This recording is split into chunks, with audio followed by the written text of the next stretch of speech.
निकले बाहर चिलचिलाती हुई धूप में, तो देखा दोनों यार, दोनों वजीर सिद्दीक अकबर और फारूक आजम खड़े एक दूसरे से बातें कर रहे।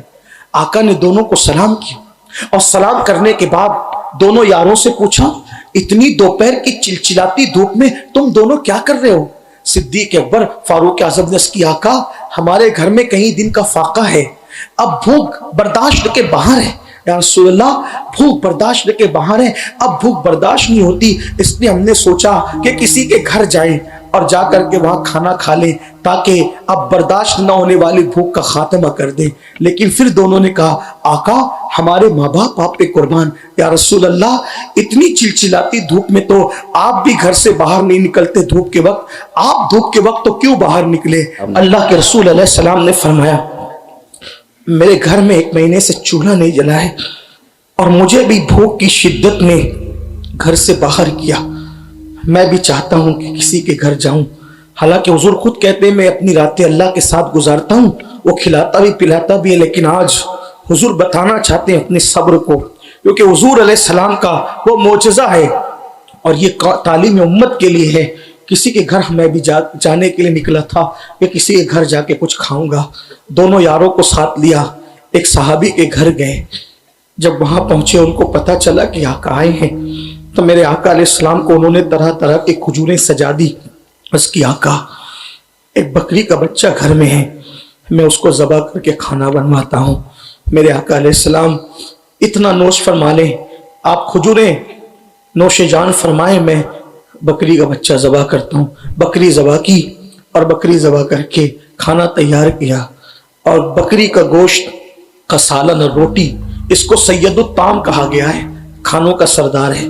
यहाँ मैं अपने उन भाइयों से कहता हूँ जो 3-3 बार पेट भर के खाते हैं, 5-5 बार खाते हैं, 2-2 टाइम नाश्ता करते हैं और अल्लाह के नबी का दिल दुखाते हैं गुनाह करके, वो तसव्वुर करें मेरे नबी ने अब इस दीन को हमारे घर तक पहुंचाने के लिए 1-1 महीने तक घर में चूल्हा नहीं जला मेरे नबी के घर में, बल्कि 1 महीना तो उस वक्त का वाकया है। उम्मुल मोमिनीन तो यहाँ तक कहती है, एक चांद दिखता खत्म होता, हुजूर के घर में चूल्हा नहीं जलता, दूसरा चांद दिखता वो भी खत्म होता, हुजूर के घर में चूल्हा नहीं जलता, तीसरा चांद दिखकर वो भी खत्म हो जाता, 3-3 महीने हो जाते हुजूर के घर के चूल्हे से कभी धुआं नहीं निकलता। जिसकी नेमतें पूरी कायनात खाती हो, आसमां खान, जमी खान, जमाना मेहमान, साहिब खाना लक़ब किसका है तेरा तेरा। ये क्यों फक्र फाका था? सिर्फ हमें हौसला देने के लिए, हमारी गरीब बेटियों को हौसला देने के लिए कि गुर्बत की वजह से हम अपनी इज्जत का सौदा ना करें।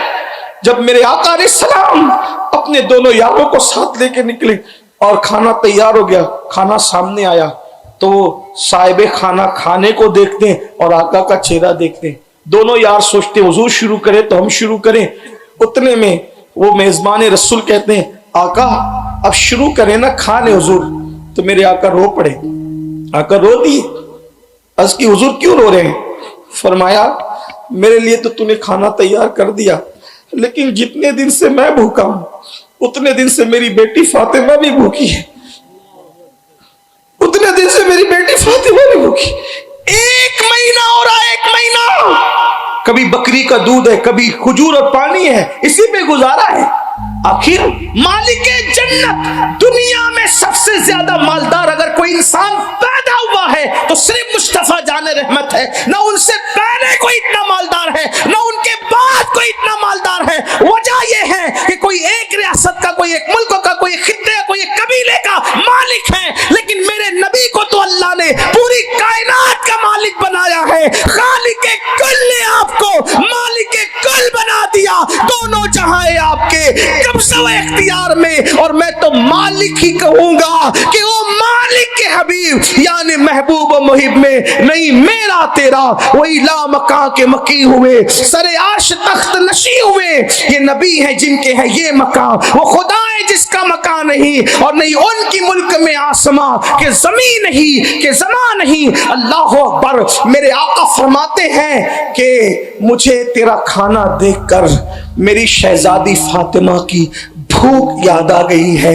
जितने दिन का मैं भूखा हूं उतने दिन की मेरी शहजादी फातिमा भी भूखी है।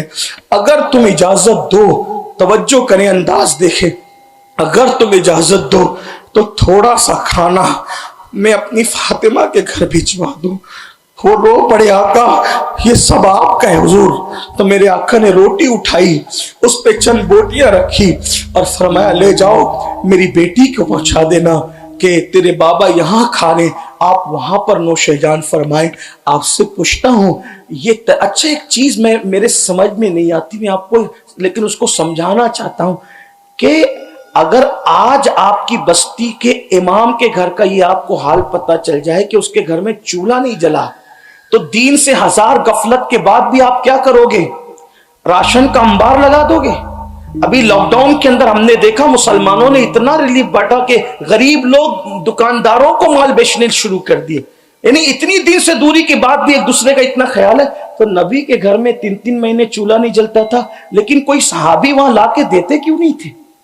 एक बात सवाल पैदा होता है, अगर आप बताए ना, जो अपनी जान कुर्बान कर दे, जो अपनी जान कुर्बान कर दे, मक्के जैसा वतन कुर्बान कर दे, मां बाप कुर्बान कर दे, रिश्तेदारियां कुर्बान कर दे, फिर वो हुजूर के घर लाके देते क्यों नहीं थे?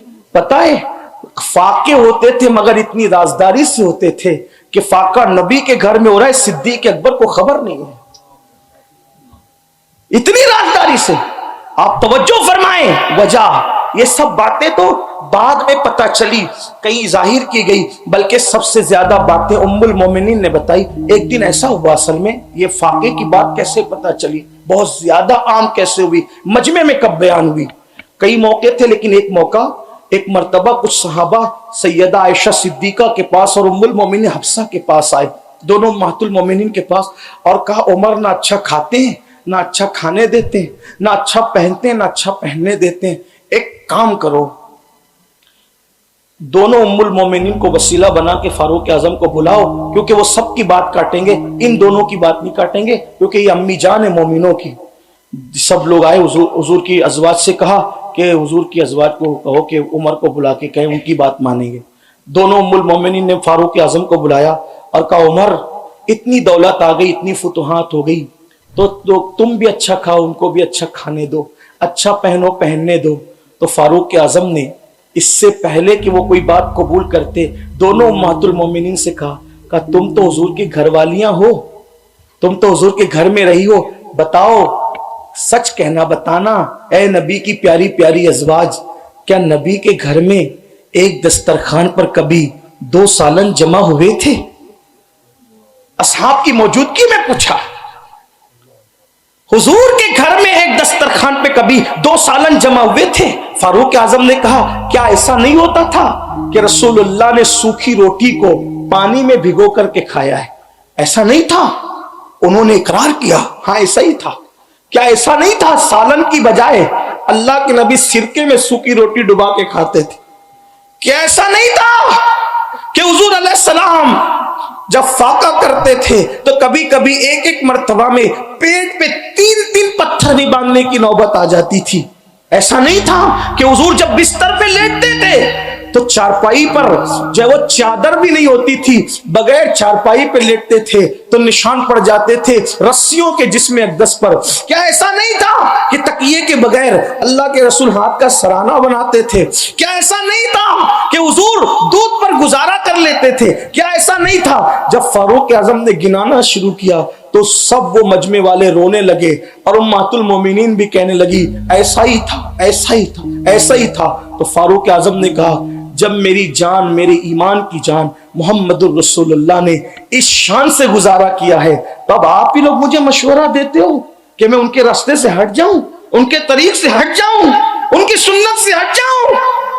तब लोगों को पता चला कि हम तो उमर को समझाने आए थे, लेकिन फारूक आजम ने लोगों को वो समझाया कि लोगों की चीखें निकल गई। लेकिन ये सब कुछ हमारी तालीम के लिए था, हमारी तरबियत के लिए था। अफसोस हमने नबी की मिलाद तो मनाई लेकिन रसूलुल्लाह के उसमें को इख्तियार नहीं किया, तो बात दूर निकल गई। मैं अर्ज ये कर रहा था, अल्लाह के रसूल अलैहिस्सलाम जब गुनाह कबीरा का तस्करा करने लगे तो झूठ की बात आई, तो आका अलैहिस्सलाम ने टेका छोड़ दिया और टेका छोड़ के फरमाया झूठ भी गुनाह कबीरा है।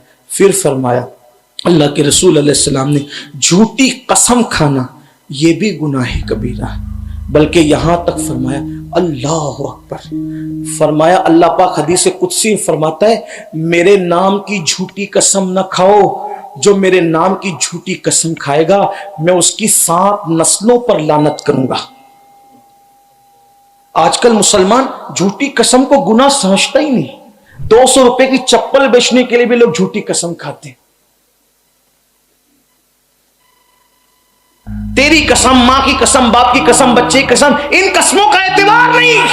हदीस कुदसी में अल्लाह फरमाता है ए मोमिनो, मेरे नाम को कसमों का निशाना ना बनाओ, बल्कि सच्ची कसम भी ना खाया करो। जो कसरत के साथ सच्ची कसम खाता है अल्लाह उसका रिस्क घटा देता है। जब तक इज्जत पर, जान पर, माल पर बन ना आए, जो चंद चीजें उलमा ने बयान किया है, इज्जत, जान, माल पर जब तक बन ना आए उस वक्त तक मजबूरी के बगैर कसम ना खाओ। आज तो छोटी छोटी कसम, कुरान की कसम, काबे की कसम, मिंबर की कसम, लोग कैसी कैसी कस्में खा रहे हैं। याद रखिए कसम खाने से रिस्क तंग कर दिया जाता है, कसम खाने से रिस्क से बरकत उठा ली